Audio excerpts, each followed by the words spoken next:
I just want to introduce Emily. Emily is someone who will be getting baptized this Sunday at Cass Bay.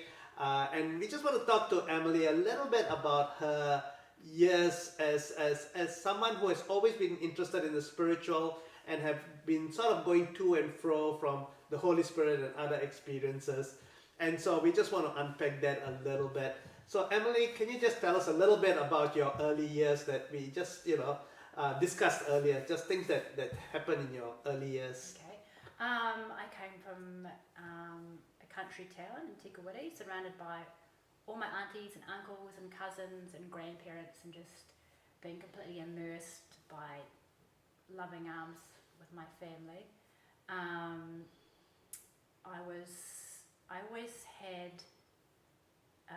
I was brought up by, I suppose, my cousins a lot, and they were Christians. He was a Presbyterian pastor.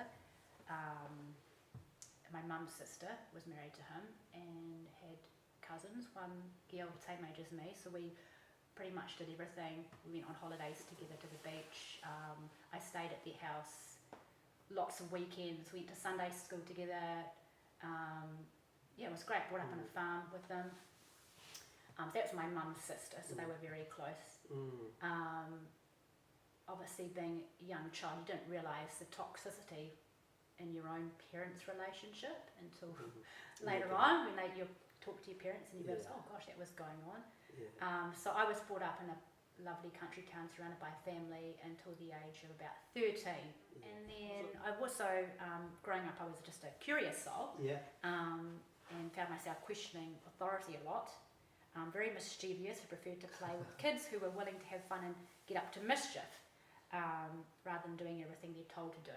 So there was a side of me that was obviously very curious. Anyway, so at the age of 13, I think my dad was just trying to get away from their marriage. He moved to Christchurch.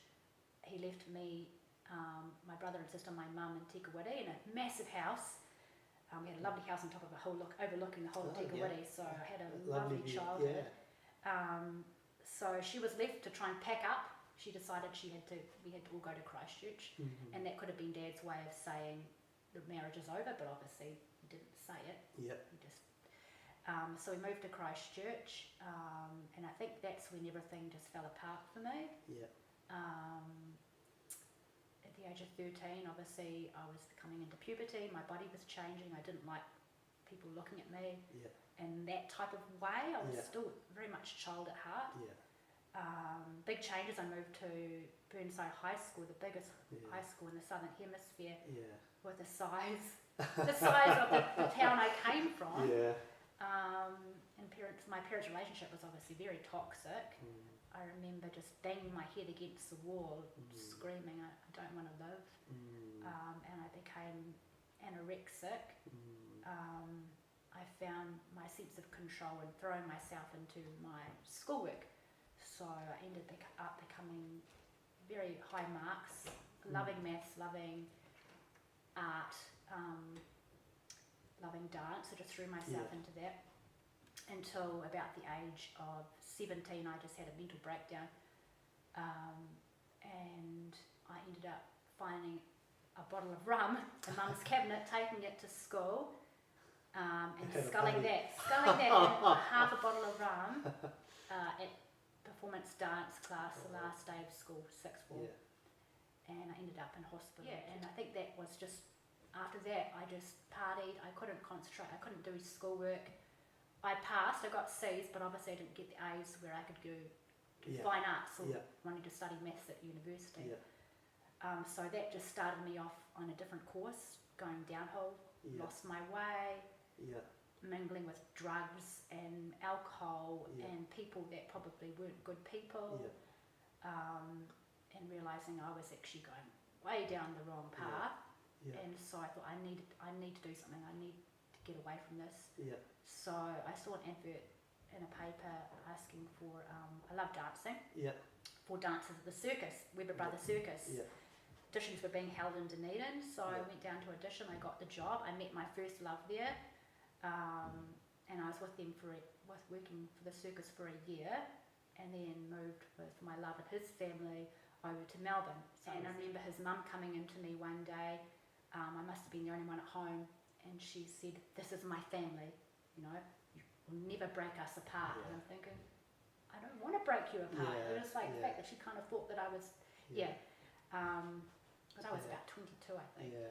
And you mentioned that when you were in Melbourne, you just happened to walk past a spirit fair. Yeah, I was lonely, and I think I saw a spiritual fair, and I was like, "Oh, what's this?" I walked in, and someone was doing like readings. I thought, "Oh, you know, I'm feeling very lost about my relationship and about my future." You know, so I thought, "Oh, I wouldn't mind knowing about my future between our relationship." And they did the cards, and it pretty much brought up like the Tower card, the Three of Spades, which is pretty much means destruction and the end of a relationship, and you know, big changes, but obviously not so good at the beginning because it's like your whole world gets ripped apart. And I mean that came true. And I also got a picture, a lady who drew my spirit guide, and I remember hanging that up on the wall. on the wall when I got home. And I think that must have been where it just got me interested.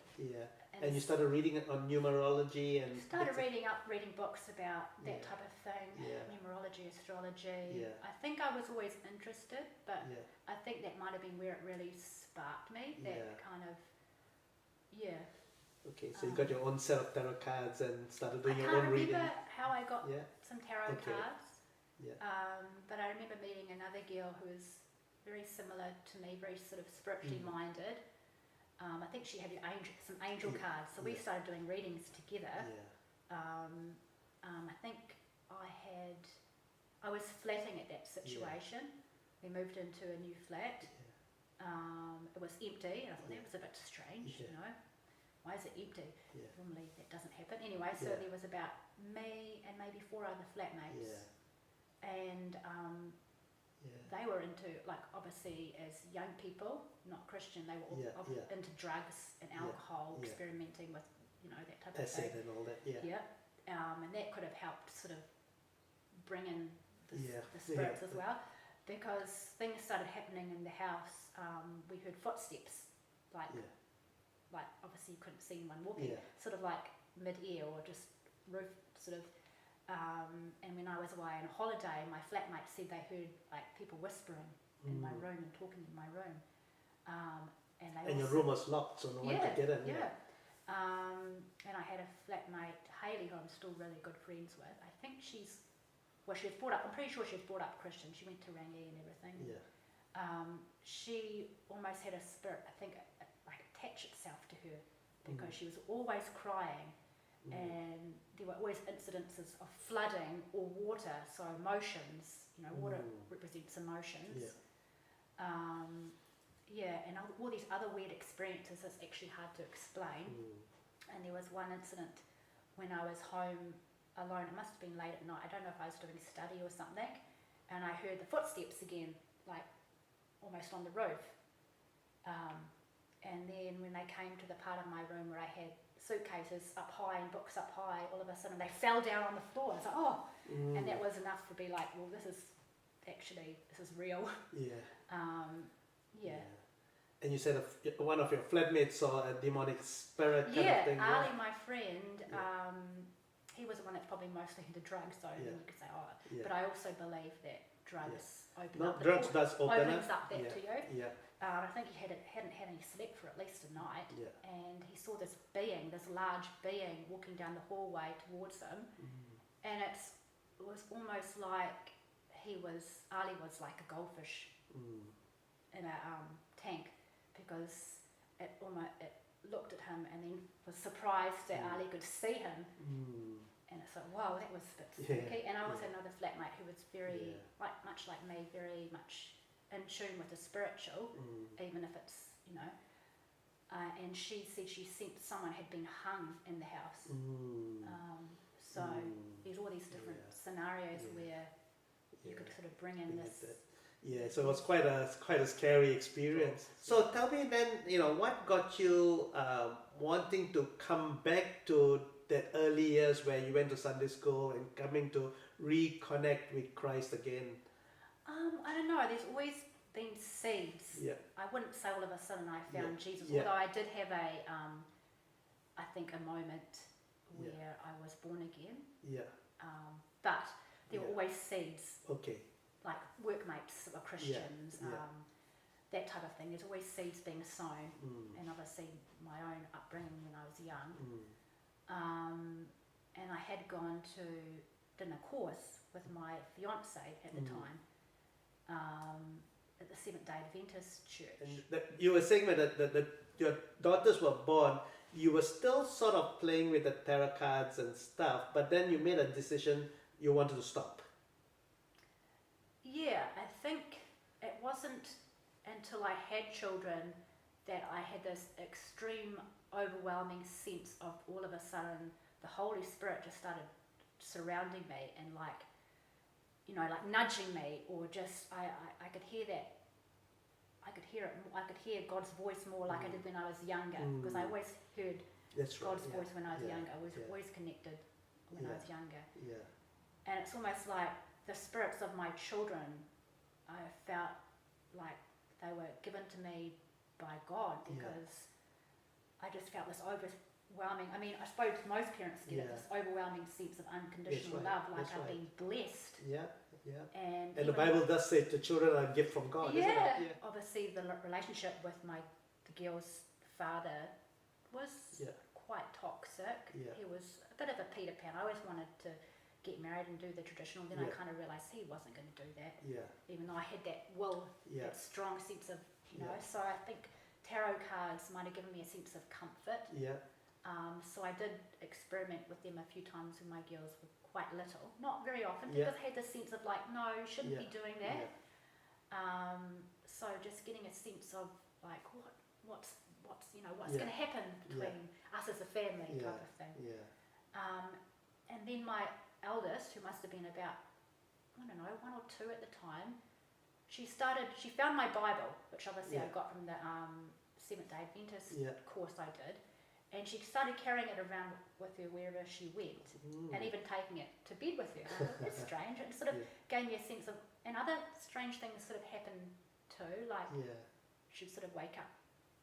I don't know, I can't really remember, but I had a sense of like, I should probably stop those tarot cards now, because as my children became more aware and could express themselves, I just had this underlying sense of, I need to stop. Yeah. So, which was interesting, because you whilst you used tarot cards to as you said, to control your destiny, to really want to know, to give myself a sense of comfort, and yet you know that it was bad. I think in my heart, or especially after having children, I was like, no, this is not good, because especially after having that haunting experience in my flat, I'm like, I don't want my children to be attacked or attached. I mean, I've been attacked before. I knew how to protect myself, but I mean, children, they're very vulnerable. So. Yeah, because there was a time on Monday when we were talking, and you were talking about how you were in the bed and you felt this darkness coming. Yeah, this is when I was experimenting with tarot cards a lot. I was living by the beach, and like I had this dark force that just all of a sudden just like started attacking me. And I thought my way of protecting myself is just pretend I was darkness itself, but obviously this light, I had this light in my heart, and I was like, that's my spirit, that's the Holy Spirit. But I had to pretend I was darkness so that it wouldn't attack me. It was just really bizarre. I felt so much fear, but at the same time, it's like I was aware that the Holy Spirit was there with you. Is stronger than any type of dark force. Okay, so you didn't want all that kind of experiences to be the experience of your 2 girls. No, I had this overwhelming sense of just wanting to protect them. Okay. And so that sort of got you back on track. So Emily, it's been quite an interesting spiritual journey that you have been through. So the last question is this, so why are you wanting to get baptized? I think it's the next step in my journey with Christ. It's just a personal, symbol between me and Jesus. I've never been one to sort of have people, around to celebrate with me. It's it's just more of a personal thing. Yeah. Yeah. So, how are you feeling now that you have encountered Christ again? And you know, what's going on in your heart, in your life? You know. I just feel so free. Yeah. So full of love. Yeah. Just this immense sense of unconditional love, just immersing me. Yeah. I'm not spiritually confused anymore Yeah. because I've always been interested in that. Yeah. But now I know where my home is. That's great. Now I know, Yeah. you know. Yeah. Just feel peaceful. Yeah. And Yeah. I feel like I'm a child of God. Yeah.